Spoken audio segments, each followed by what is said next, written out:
Bienvenue sur ce plateau réalisé en collaboration avec l'Université des maires qui se tient actuellement et qui sera consacré à un thème qui sera sans doute un thème majeur de l'élection présidentielle, celui de la sécurité. Mais c'est un thème aussi sur lequel les maires sont de plus en plus en première ligne. On l'a vu récemment avec des événements violents qui ont eu lieu, par exemple à Poissy.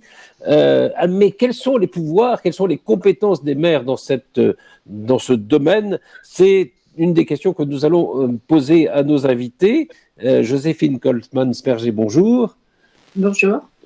Vous êtes la maire de Plaisir et vice-présidente du conseil départemental.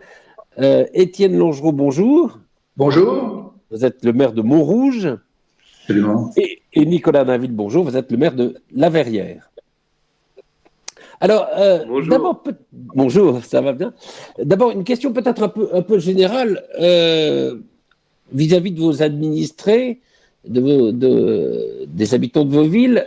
Quand il y a un problème de sécurité qui se pose, est-ce que c'est vers le maire que les administrés se tournent?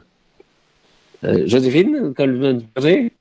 Indéniablement oui. Indéniablement oui, puisqu'aujourd'hui, vous le savez, et depuis toujours, les maires sont en première ligne et c'est la personnalité que les personnes, enfin je veux dire que les habitants connaissent le plus. Et en règle générale, ils ne connaissent pas non plus les distances et les responsabilités des uns et des autres, même s'ils font une vraie différenciation entre la police municipale et la police nationale. Malgré tout, ils considèrent que nous avons toutes les responsabilités et le portage de, bien sûr, des réponses qu'ils attendent. Donc oui, indéniablement oui, les maires sont en première ligne pour prendre ces responsabilités-là, même si on n'en a pas toujours la capacité et les moyens, mais je pense qu'on aura l'occasion d'en parler. Absolument, oui. On va parler après, voilà, en effet, des compétences, des moyens, du droit. Mais sur cette demande, au fond de la population, Étienne Langereau et Nicolas Dainville. Oui, moi je suis tout à fait d'accord pour dire que les maires sont, comme on le dit, à portée d'engueulade.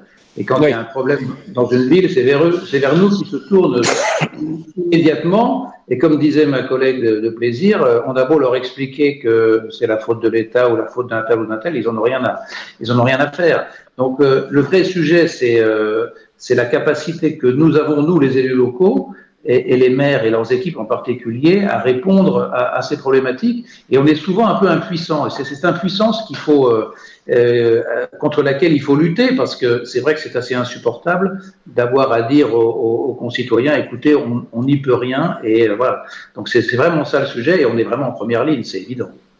Nicolas Dainville, c'est vrai que ça a été aussi un des thèmes peut-être de votre campagne à La Verrière, la sécurité.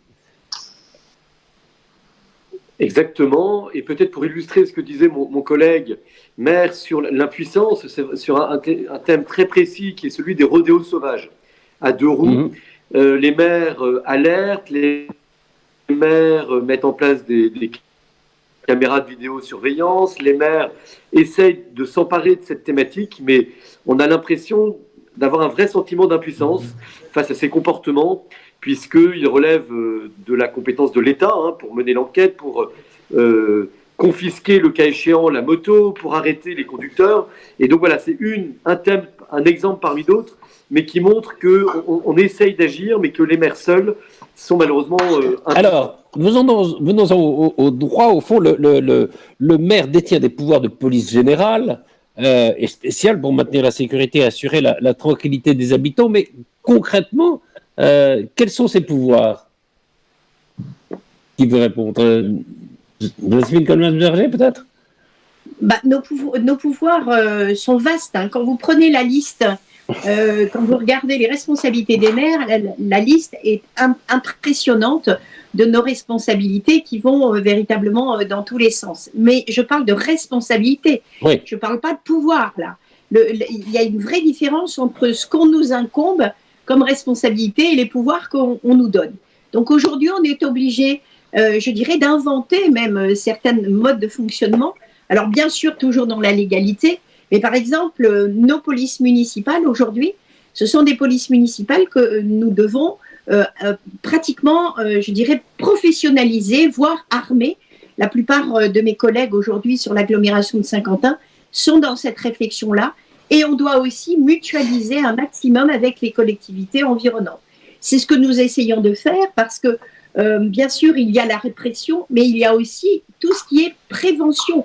Je suis très, très attachée à toute cette démarche-là, puisque je crois qu'aujourd'hui, quand nous avons des quartiers comme nous avons un plaisir en politique de la ville, on se retrouve, bien sûr, avec des comportements sur ces quartiers qui sont des comportements qui sont je dirais, à la frontière entre la possibilité que nous avons au niveau de la police municipale et de nos préventionnistes, puisque nous avons des préventionnistes, et avec le travail que nous faisons en collaboration étroite avec la police nationale. Donc la frange et la limite est parfois, je dirais, ténue, mais l'important, et je termine là-dessus pour laisser la place à mes collègues, mais l'important, c'est la collaboration que nous devons avoir ensemble entre la police nationale et la police municipale. Oui, c'est très intéressant d'ailleurs, parce qu'il y a quelques années, l'existence même des polices municipales, ça faisait des débats incroyables. Aujourd'hui, personne ne remet en cause l'existence des polices municipales. Le seul débat, oui, vous avez commencé à l'aborder, Joséphine Coleman-Sverger, c'est celui de est-ce que les polices municipales doivent être armées ou pas, hein, c'est ça. Mais l'existence même des polices municipales, plus personne ne la remet en cause. Étienne Langereau. Oui, tout à fait. Nous à Montrouge, on a vécu un épisode dramatique, vous vous en souvenez peut-être, il y a quelques années, en 2015. En janvier 2015, une de nos policières municipales a été assassinée par le fameux Koulibaly à la suite des attentats contre Charlie Hebdo. Et donc notre police municipale a été totalement décapitée, puisque évidemment après cet événement, le moral de chacun était dans les chaussettes. On avait déjà une police municipale qui était réduite à la portion congrue, et donc là on était vraiment proche de zéro. Et donc il a fallu reconstruire complètement cette dynamique, et nous avons choisi, d'ailleurs on n'avait pas de chef de la police municipale, c'est difficile à recruter, donc on a recruté un nouveau chef de police municipale, une nouvelle équipe, et en leur donnant des perspectives. La perspective, c'était de leur donner des moyens d'abord, et ensuite de les inscrire dans une politique un peu globale. Donc les moyens, on leur a donné un nouveau hôtel de police municipale, on a créé un centre de supervision urbaine, et on les a, comme à plaisir, on a décidé de leur donner un armement. Si vous n'armez pas vos policiers municipaux, vous avez des gardes champêtres, donc c'est assez simple. Donc aujourd'hui, il faut absolument donner un armement encadré, bien sûr, avec toute la réglementation qui va avec, aux policiers municipaux. C'est la condition pour avoir une équipe un peu crédible. Donc on est passé pratiquement de 0 à 20 agents, et on a une perspective de développement encore. Donc maintenant, on a une équipe de 20 agents qui sont à la fois armés et qui disposent de moyens de qualité. Il y a la prévention qui est très importante, il y a la présence, et il y a peut-être le rôle le plus important, c'est de fédérer les acteurs de la sécurité et de la tranquillité publique. Fédérer tout le monde, c'est-à-dire bien sûr, au-delà de notre police municipale, le lien avec la nationale, mais c'est aussi tous les autres acteurs de la ville. Par exemple, nous, on vient de signer une convention avec notre bailleur Montrouge Habitat, qui gère 2500 logements sur la ville, et donc on travaille étroitement avec les gardiens d'immeubles. Mais aussi, on a mis en place le fameux Conseil supérieur, Conseil de sécurité, le CNSPD, là, la grand-messe qui permet de réfléchir à tout ça, et on travaille avec les associations, et on travaille avec tous les travailleurs de la jeunesse, etc., etc. Voilà. Fédérer tout le monde, mettre tout le monde autour de la table et définir des politiques et des objectifs communs, c'est ça l'un des pouvoirs importants du maire, au-delà des moyens qui sont fondamentaux aussi en matière de police municipale. Oui, c'est ça. Vous avez raison de dire qu'il faudrait peut-être mieux parler de politique de sécurité que de pouvoir de police. Je vous propose d'écouter la directrice de la sécurité publique des Yvelines, Isabelle Tomatis, qui a été nommée récemment et qui parle justement de ces rapports entre la police et les maires.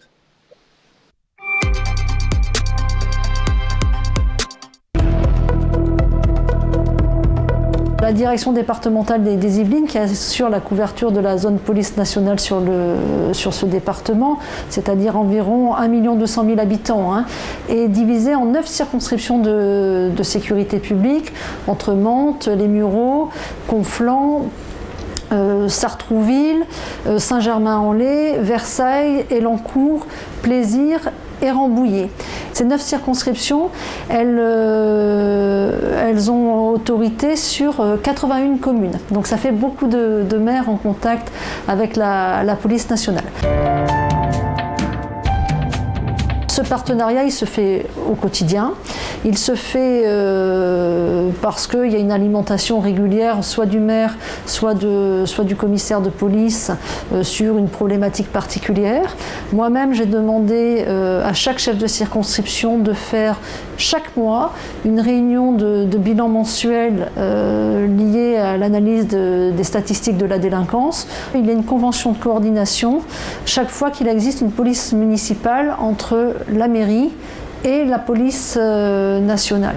Si vous voulez, il y a un partage de compétences entre la police nationale et la police municipale, mais du coup l'idée c'est que c'est un peu le principe de subsidiarité, c'est que là où les maires peuvent investir le champ, et bien que les municipalités investissent le champ pour que la police nationale face à la délinquance et qui est son domaine de compétences propre puisse intervenir de manière efficace sur ce champ-là aussi.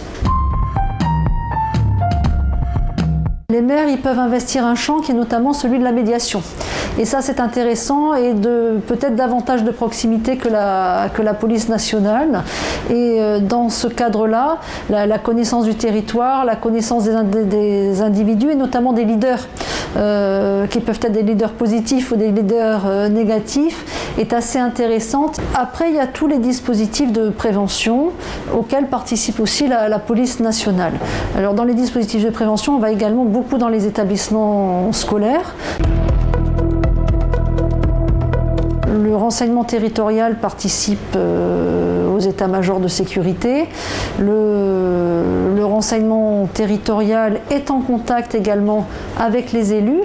Donc il y a une relation également de proximité entre les maires, leur équipe municipale, leur police municipale et le renseignement territorial parce que les interlocuteurs sont identifiés et cette connaissance de l'environnement par le maire qui connaît ses habitants, qui a le retour d'un certain nombre de problématiques et de situations particulières, ça peut être une alerte et les signalements qui sont faits sont traités éventuellement par le renseignement territorial. Alors, justement, voilà, elle raconte les relations entre la police nationale et les maires. D'une façon générale, vous n'avez pas de problème de relation avec la police nationale? Absolument pas. Pardon, je prends juste la parole. Oui, je vous en prie. Ce qu'évoquait tout à l'heure Madame Tomatis, c'est que en règle générale, nous faisons des réunions plus que régulières avec la police nationale. Il me semble indispensable de le faire et nous mettons autour de la table, bien sûr, toutes les personnes concernées par les problématiques, que ce soit les médiateurs, que ce soit les présidents d'associations dans les quartiers, que ce soit bien sûr notre police municipale. Ça ne peut être que comme ça. Il doit y avoir une très grande porosité entre tous ces acteurs pour justement faire circuler les informations et démontrer à la population que c'est un tissu complet entre la rencontre, les connaissances du terrain, des personnes qui sont sur le terrain, des associations, également les médiations. Aujourd'hui, je dirais presque qu'on est au cas par cas. On ne peut plus, même sur une ville de 30 000 comme 32 000 habitants comme Plaisir, on ne peut plus travailler sur uniquement des quartiers. On doit travailler dans la dentelle et je sais que mon collègue Nicolas est dans ce travail-là aussi. On travaille dans la dentelle, vraiment, pour pouvoir avoir cette proximité de prévention, d'anticipation et d'action derrière que nous partageons en fonction de nos compétences juridiques nationales et police municipale. Nous aussi, on est dans un vrai développement de notre police municipale avec la ville des Clés-sous-Bois, avec qui nous mutualisons parce que notre territoire, il n'y a pas de frontières. Nicolas David, justement, vous avez mis en place par exemple des médiateurs dans certains quartiers. Alors, c'est pas tout à fait une police municipale, c'est pas tout à fait des pouvoirs de police, mais ce sont des personnes qui ont pour vocation d'assurer un peu l'ordre, en tout cas la tranquillité publique. Exactement. Alors, on est une commune, la Verrière, qui a la particularité effectivement d'avoir un quartier en priorité de la ville, qui est le Bois de l'Étang, ce qui donne effectivement un certain nombre de possibilités à saisir.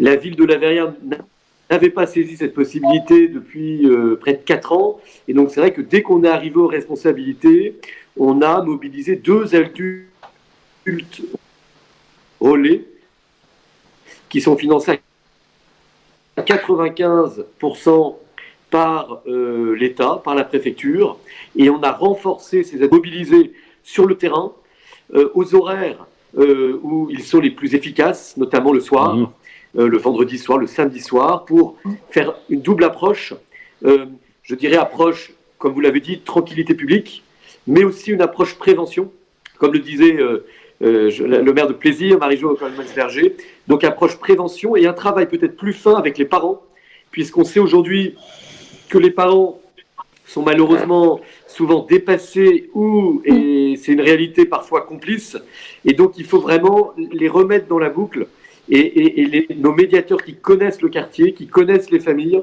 elles ont, je dirais, cette particularité-là de pouvoir parler aux parents, ce que ne peuvent pas vraiment faire les policiers, ils ont d'autres missions, mais là on peut vraiment remettre les parents dans la boucle, les alerter quand les jeunes sont dehors à des horaires où ils ne devraient pas l'être, pour les alerter aussi sur les agissements, les dégradations de biens publics, ce genre de choses, pour vraiment que, comme le disait Marie-Jo, on ait un continuum, que ce soit les parents, la police municipale, les médiateurs, la police nationale, voilà, l'ensemble des partenaires qui soient soudés pour assurer la tranquillité publique.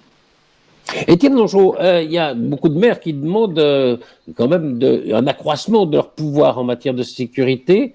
Est-ce que vous partagez cette volonté? Je crois qu'en effet, c'est en travaillant dans la dentelle, comme il a été dit, travaillant en réseau, on va permettre de résoudre les problèmes. Nous aussi, on est en relation étroite. Moi, je vois tous les mois le commissaire de police nationale. Et effectivement, la clé, c'est d'anticiper, de prévenir. Dès qu'il y a, c'est la théorie du carreau cassé. Dès qu'il y a quelque chose qui va pas, et dès qu'il y a une alerte qui est faite par un des acteurs, les parents ou autres, ou les associations, notamment, il y a les réseaux sociaux qui sont de plus en plus utiles. Eh bien, une fois que l'alerte est faite, chacun se mobilise, on essaie de trouver des réponses. Donc c'est sûr qu'on pourrait mettre davantage de moyens, on voudrait tous davantage de police municipale, mais on connaît l'état de nos finances publiques.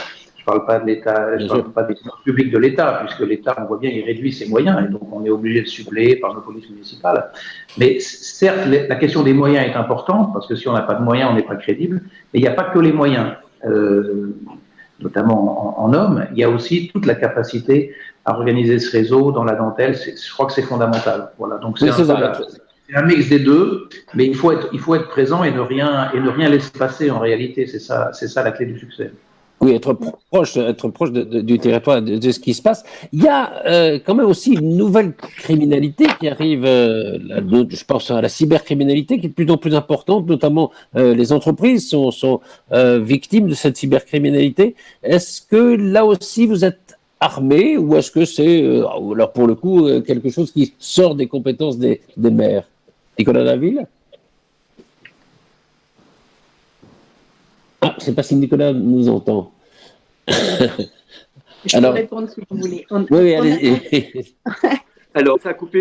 Oui, sur les cybercriminalité notamment. Je vous en prie. D'accord, le rôle des maires face à la cybercriminalité, hein, c'est ça? Oui, c'est ça.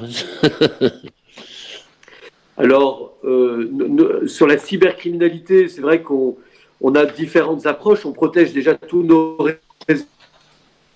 réseaux municipaux face aux attaques, puisque les mairies sont de plus en plus l'objet d'attaques, de cyberattaques. On fait également, en tout cas nous sur la Verrière, et je pense que c'est le cas dans beaucoup d'autres communes, de la prévention auprès des jeunes. On a eu tout un atelier récemment sur les addictions, et notamment les addictions aux réseaux sociaux, pour apprendre aux jeunes à faire attention à tous ces réseaux criminels qui se développent en ligne.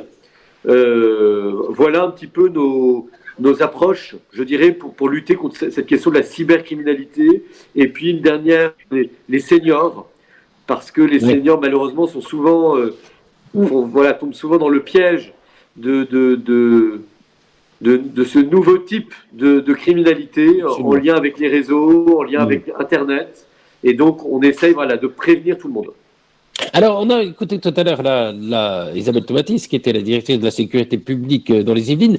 Il y a aussi la gendarmerie qui est importante, alors peut-être plus dans les zones rurales. Et je vous propose d'écouter le colonel Sylvain Tortelier, qui est le commandant du groupement de gendarmerie des Yvelines.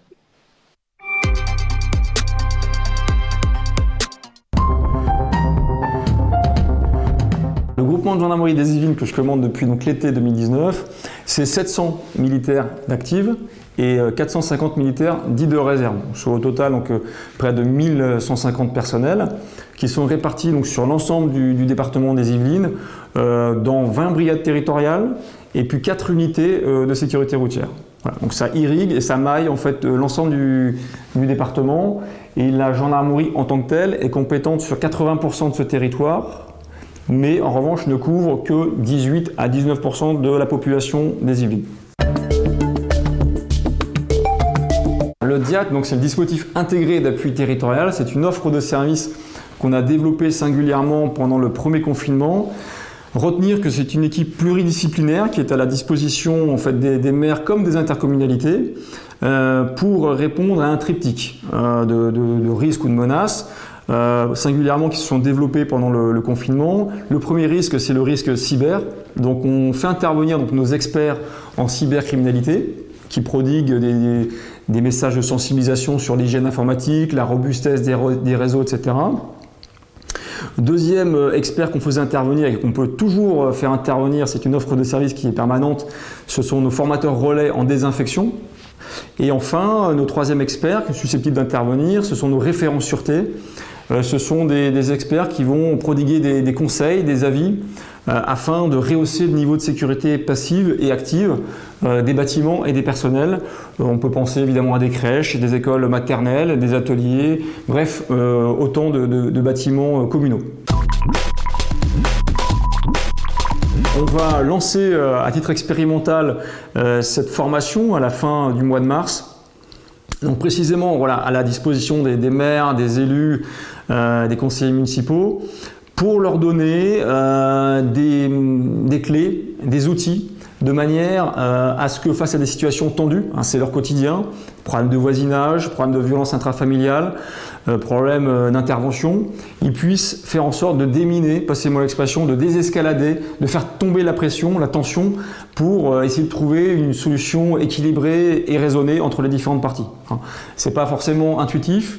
C'est ce que nous on dispense dans nos écoles de formation, donc on va essayer effectivement de dupliquer au profit des maires sur la base de mise en situation pratique en fait ce module de formation grâce à un référent départemental de négociation de crise qui a été formé au GIGN, donc à Versailles-Satory.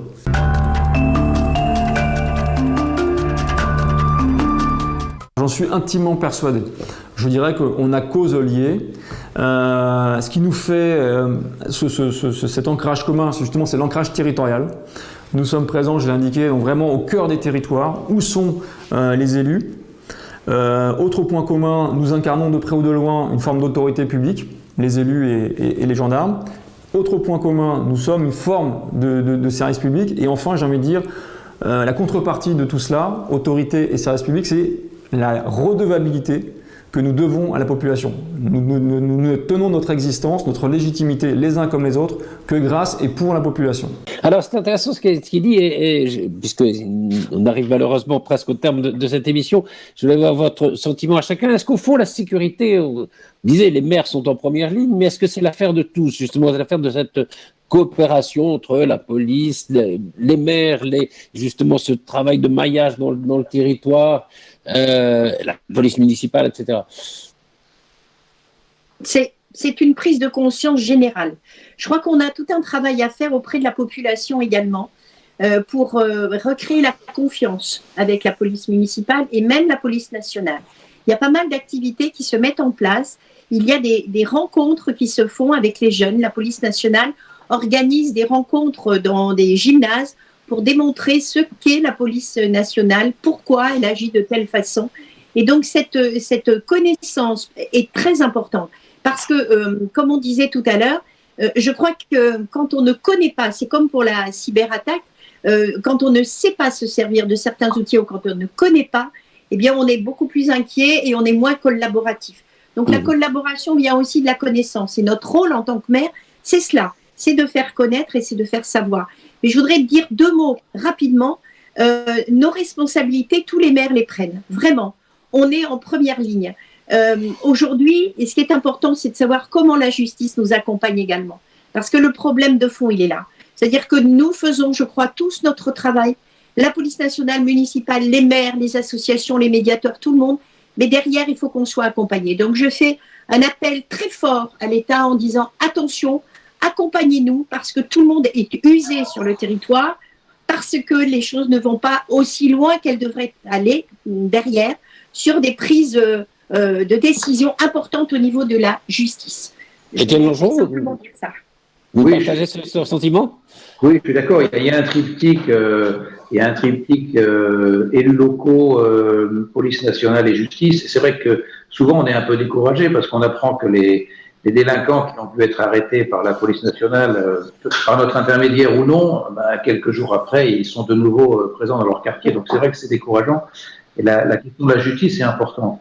Moi, je pense que c'est effectivement l'affaire de tous, mais il ne faut pas non plus croire que les maires peuvent tout faire. Vous parlez de la cybercriminalité. Moi, je crois clairement, ça nous échappe. On n'a aucun moyen d'être efficace pour lutter contre la cybercriminalité.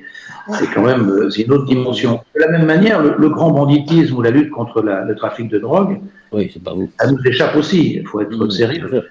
On n'est pas en mesure d'intervenir et on sait que dans toutes nos villes, il y a des trafics, souvent même de dimension internationale. Donc tout ça, ça nous échappe.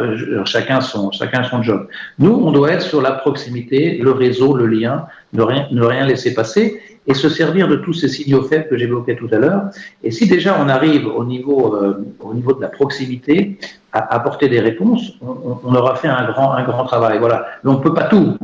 Et il faut que tout le monde, les autres partenaires de l'État et notamment la justice, fassent aussi leur travail correctement. Merci infiniment. De toute façon, on aura l'occasion évidemment de reparler de ce thème qui, le sujet est inépuisable. Le sujet est inépuisable. Merci beaucoup à tous les trois et l'Université des maires évidemment continue.